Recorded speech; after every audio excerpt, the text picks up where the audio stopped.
go.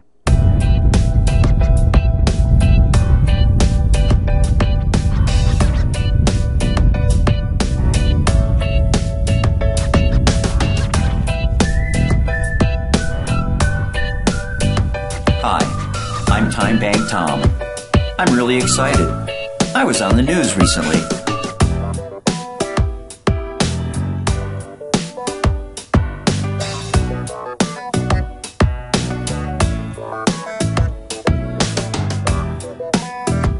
So did you see it? Did you see me?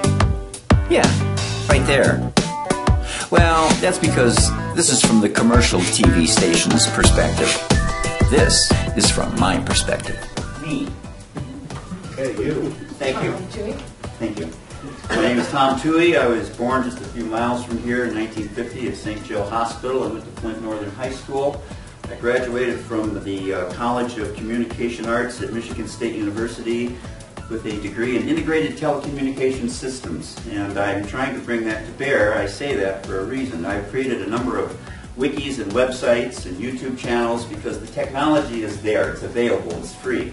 I'm glad that camera's here. We are learning more about the new businesses moving into downtown Grand Blanc. City Manager Paul Brake said during a town hall meeting tonight, a sub shop and a mattress store are the newest businesses to agree to come into the Grand Saginaw Plaza.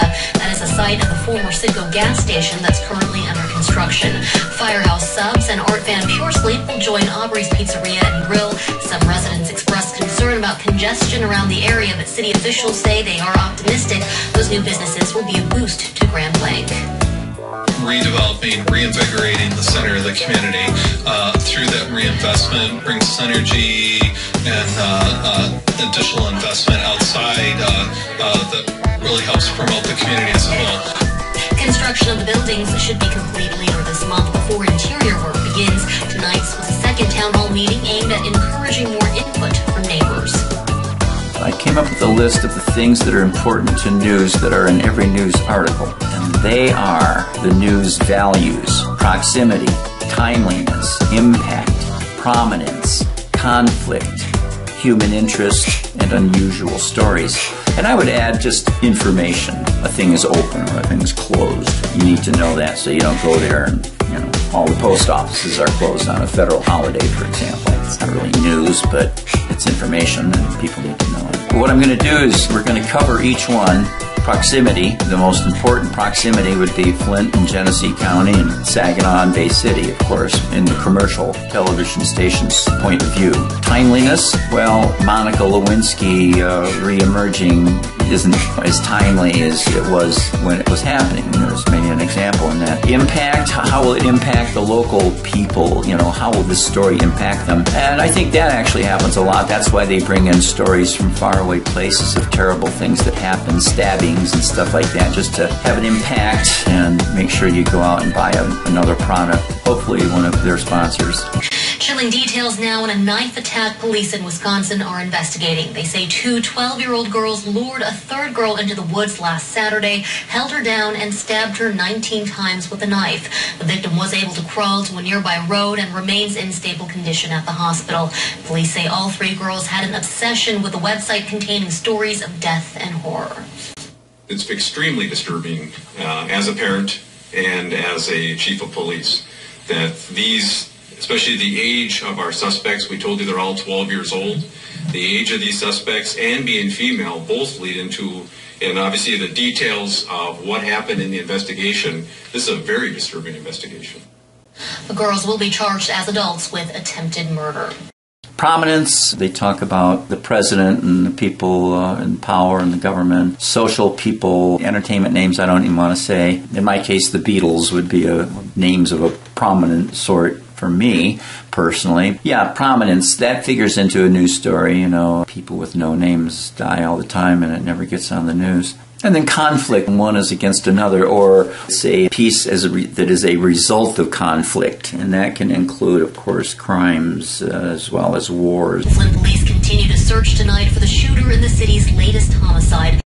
Every piece I'm going to show from the local news that was aired really the same night as the night I spoke, we were all in the same room together at the same time, will be what fit in all of these values, news values that they carry. Now, community also has, I suppose you could say, news values, and they probably could be the same words, but they would be viewed from completely opposite point of view. Proximity, being community, would, of its own nature, would have to be local. I mean, your camera is here, and the only pictures you're getting are the ones that I could physically reach out and touch you. Literally, I'll take the pictures and walk out and see you in the neighborhood kind of proximity. Beyond that, except as a reference, it's pointless. Timeliness wouldn't matter. Something that's older that was done in the community becomes a document of what it was in the day. Timeliness would matter if you were having a garage sale coming up this week, and that's an announcement, that's not news. But if there were a lost animal, that would be timely. A loved family pet has suddenly gotten out of that secure area, and the alert goes out that there's an animal that looks like this, and everybody goes to the window and looks out, and 5 minutes later somebody says, I've got it here, oh, he's so cute. And boom, did it together, didn't we? Because we had a way to see, hear, and communicate with one another. And the local commercial media is not interested in any of this, because once you have access to the internet, everything's free here. The point is that if you and I can see and hear in our neighborhood, and we see someone come into the neighborhood who doesn't live there, because we know everybody who lives there, then we're all that much safer, aren't we? For the fact that we have something in common that the person who's come in from the outside doesn't. And that thing that we have in common is the safety and security of the place we live, which is never to question the people who come into our neighborhood, but rather to note, to say, we have a guest. So let's treat our guest accordingly. And the guest is welcome, welcome, welcome, unless they abuse what we consider socially to be my guest in my neighborhood. If you abuse one of my neighbors, you've abused me. That won't be tolerated, and we will know about it. I've come into a new realization 4 years ago now, and it is this in a nutshell. We are all related.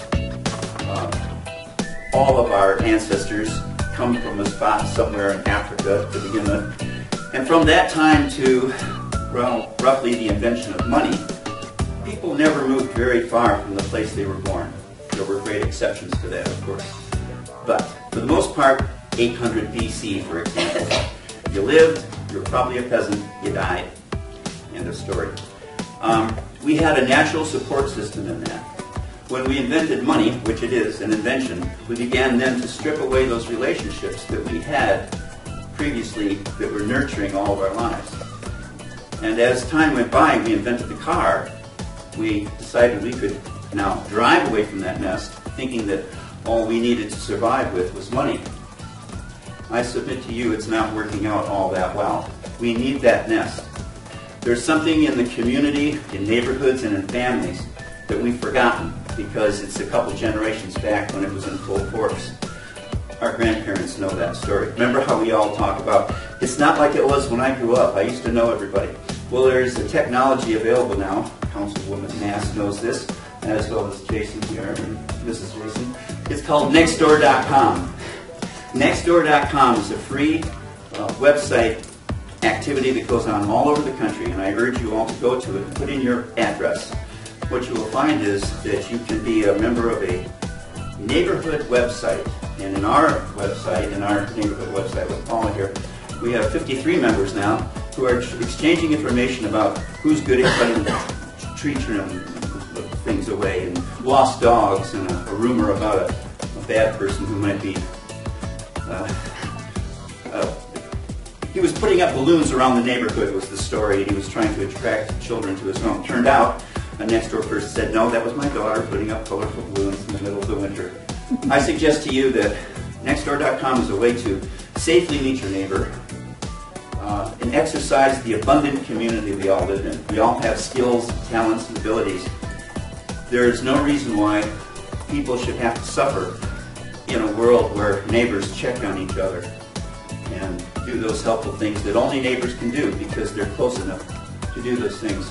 And let's create some models here. I'm at the farmers market every Sunday to continue this conversation, because when the conversation begins, the community springs into existence, which is why it's so great that you're all here tonight. And there are some materials by John McKnight, Edgar Kahn, and Peter Block that are it's very important that we all kind of get a sense of. And if we create some models here, I want to take those models and apply them in Flint, my hometown, because they desperately are working outside of the money system and need to find ways to work together with one another as we do. Thank you, and good night. Thank you. I'm not so sure how that worked yet, but that works. Does anybody else have a question?